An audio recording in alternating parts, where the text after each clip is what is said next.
Beritakanlah firman, siap sedialah baik atau tidak baik waktunya. Shalom, puji Tuhan, oleh kemurahan Tuhan kita bisa berjumpa lagi dalam renungan harian di hari ini.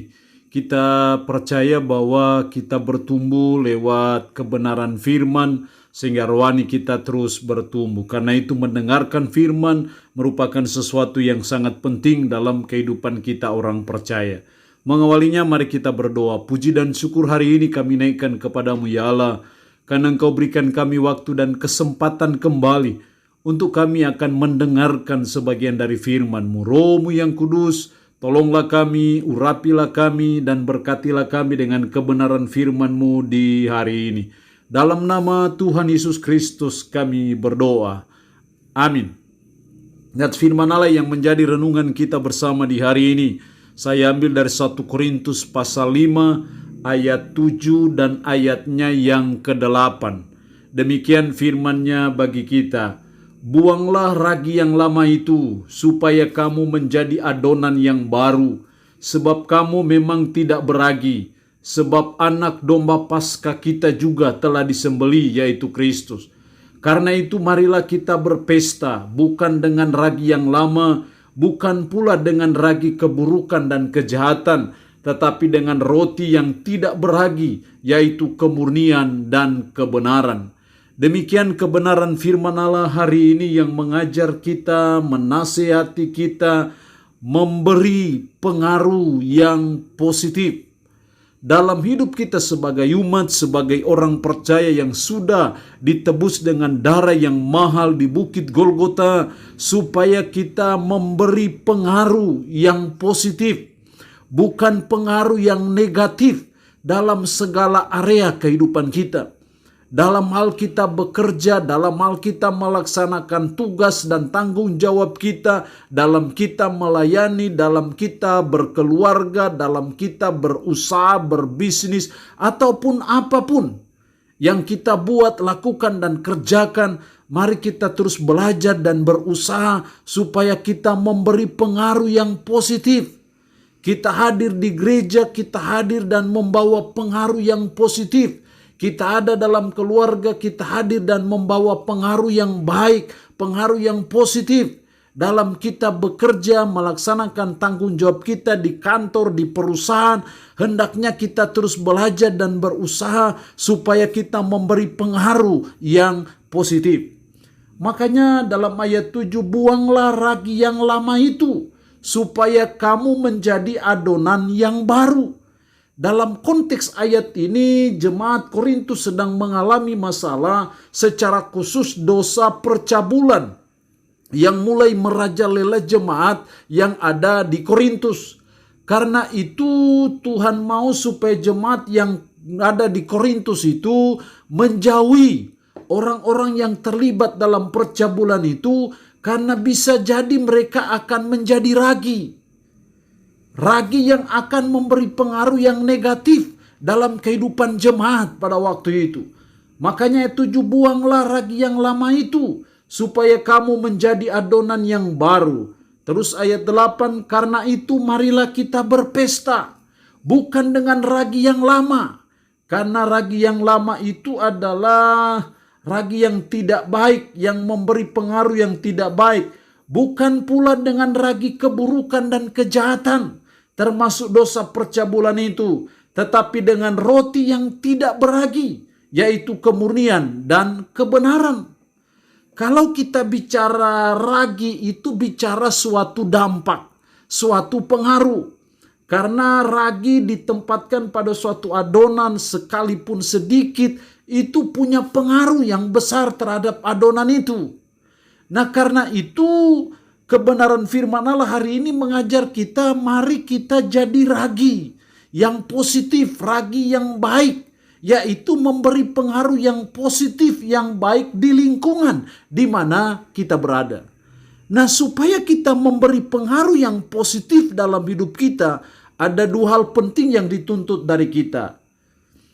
Ayat 8, bukan pula dengan ragi keburukan dan kejahatan, tetapi dengan roti yang tidak beragi, yaitu kemurnian dan kebenaran. Yang pertama di situ kemurnian. Artinya apa? Supaya kita memberi pengaruh yang positif dalam hidup kita. Yang pertama kita harus hidup dalam kemurnian. Jangan dalam ketidakmurnian. Jangan seperti ibarat emas. Emas itu sudah tidak murni emas. Jangan sampai itu sudah terkontaminasi. Artinya bahwa hidup dalam kemurnian sebagai umat, sebagai orang percaya supaya kita memberi pengaruh yang positif. Artinya mari kita hidup dengan selurus-lurusnya. Mari kita hidup itu tanpa dipengaruhi oleh hal-hal tertentu, tanpa ada maksud-maksud tertentu, tanpa ada udang di balik batu, tanpa ada niat-niat yang terselubung dalam hal melakukan apa saja. Kita harus hidup dalam kemurnian ataupun hidup dengan ketulusan, hidup seperti apa adanya seperti itu. Jadi supaya kita beri pengaruh yang positif, kita harus hidup dalam kemurnian. Jangan dengan hal-hal yang sudah tidak murni, berarti sudah tercampur, terkontaminasi, sudah terpengaruh dengan ragi-ragi yang lama, ragi-ragi yang penuh keburukan dan kejahatan. Kita buang ragi-ragi seperti itu dan kita mulai belajar hidup dalam kemurnian. Yang kedua, supaya kita memberi pengaruh yang positif, yaitu kemurnian dan kebenaran. Dan kebenaran artinya bahwa supaya kita memberi pengaruh yang positif dimanapun kita ada. Yang kedua, kita dituntut untuk hidup dalam kebenaran. Tidak mungkin kita memberi pengaruh yang positif, ragi yang baik dalam hidup kita kalau kita tidak hidup dalam kebenaran. Dengan hidup dalam kebenaran, sesungguhnya kita sudah memberi pengaruh yang positif di mana kita berada. Jadi mari sebagai umat, sebagai orang percaya, untuk kita memberi pengaruh yang positif, memberi dampak yang baik dalam hidup kita dimanapun kita ada. Kita terus belajar untuk hidup dalam kebenaran. Jangan hidup dalam ketidakbenaran. Seperti jemaat di Korintus ada sekelompok orang yang hidup dalam dosa percabulan. Itu adalah hidup dalam ketidakbenaran. Dan itu pasti tidak akan memberi pengaruh yang positif. Justru pengaruh yang negatif. Justru kita harus menjauhi orang-orang seperti itu. Diulang dalam ayat 9, dalam suratku telah kutuliskan kepadamu, supaya kamu jangan bergaul dengan orang-orang cabul. Karena ketika kita bergaul dengan mereka, nanti kita akan terpengaruh. Sehingga akhirnya kita bukannya berpengaruh yang positif, berdampak yang positif, malah kita berdampak yang negatif karena kita tidak hidup dalam kebenaran.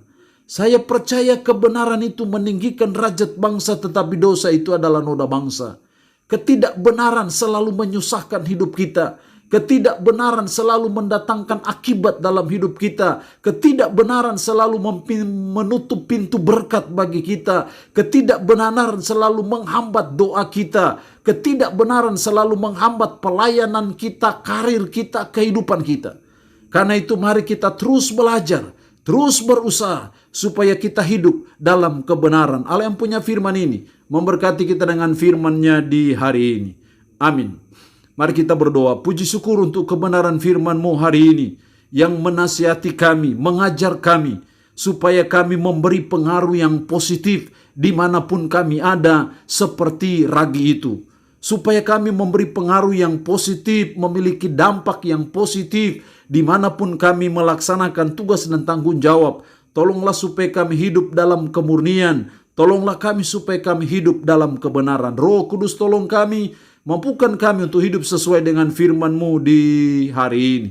Hamba mohon berkat bagi umat-Mu yang mendengarkan renungan harian di hari ini. Yang sakit dalam nama Yesus, Tuhan berikan kesembuhan. Terpuji-pujilah nama-Mu Tuhan. Dalam nama Tuhan Yesus Kristus kami berdoa. Amin. Shalom. Tuhan Yesus memberkati kita semua.